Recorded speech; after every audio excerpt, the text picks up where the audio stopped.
भारतीय शादी विवाह का समाज पर कई प्रकार से सकारात्मक और नकारात्मक प्रभाव पड़ता है। आइए इसे कुछ सरल उदाहरणों से समझते हैं। आर्बास्कन। सकारात्मक प्रभाव एक, सामाजिक एकता और बंधन। भारतीय शादी केवल दो लोगों का मिलन नहीं है, बल्कि दो परिवारों का भी होता है। शादी से नए रिश्ते और दोस्ती का माहौल बनता है, जिससे पारिवारिक एकता और सहयोग बढ़ता है। उदाहरण, एक शादी में सभी परिवारजन इकट्ठे होते हैं, जिससे नई पीढ़ी अपने रिश्तेदारों को जानती है और उनसे जुड़ाव महसूस करती है। 2. संस्कृति और परंपराओं का संरक्षण। शादी के माध्यम से कई परंपराएं जैसे मेहंदी, हल्दी, संगीत आदि निभाई जाती हैं, जो हमारी सांस्कृतिक धरोहर को बनाए रखती हैं।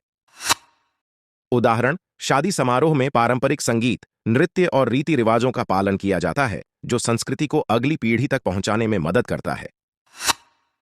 3. आर्थिक विकास। शादी से जुड़े कई उद्योग जैसे कपड़े, आभूषण, बैंड बाजा, होटल आदि चलते हैं, जिससे रोजगार के अवसर बढ़ते हैं।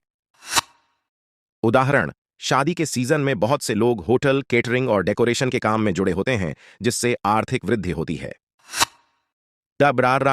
नकारात्मक प्रभाव एक, दहेज प्रथा और आर्थिक बोझ। भारत में कई परिवार शादी के लिए दहेज की मांग करते हैं, जिससे लड़की के परिवार पर आर्थिक दबाव बढ़ता है। उदाहरण, कई परिवार शादी के खर्च और दहेज के कारण कर्ज में डूब जाते हैं, जो उन्हें आर्थिक रूप से कमजोर कर देता है। 2. जातिवाद और भेदभाव। भारतीय शादियों में अक्सर जाति, धर्म और समुदाय के आधार पर निर्णय लिया जाता है, जिससे समाज में भेदभाव की भावना बढ़ती है। उदाहरण, कई लोग अपने बच्चों की शादी केवल अपनी ही जाति में करवाना चाहते हैं, जिससे समाज में बंटवारा और असमानता बनी रहती है। 3. अति दिखावा और फिजूल खर्ची। भारतीय शादियों में कई बार दिखावे पर ज्यादा ध्यान दिया जाता है, जिससे अनावश्यक खर्च होता है। उदाहरण, बड़े और महंगे वेन्यू, डिजाइनर कपड़े और भारी भरकम सजावट के कारण लोग अपनी आर्थिक स्थिति से ज्यादा खर्च कर देते हैं, जो बाद में उनके लिए वित्तीय कठिनाइयों का कारण बन सकता है।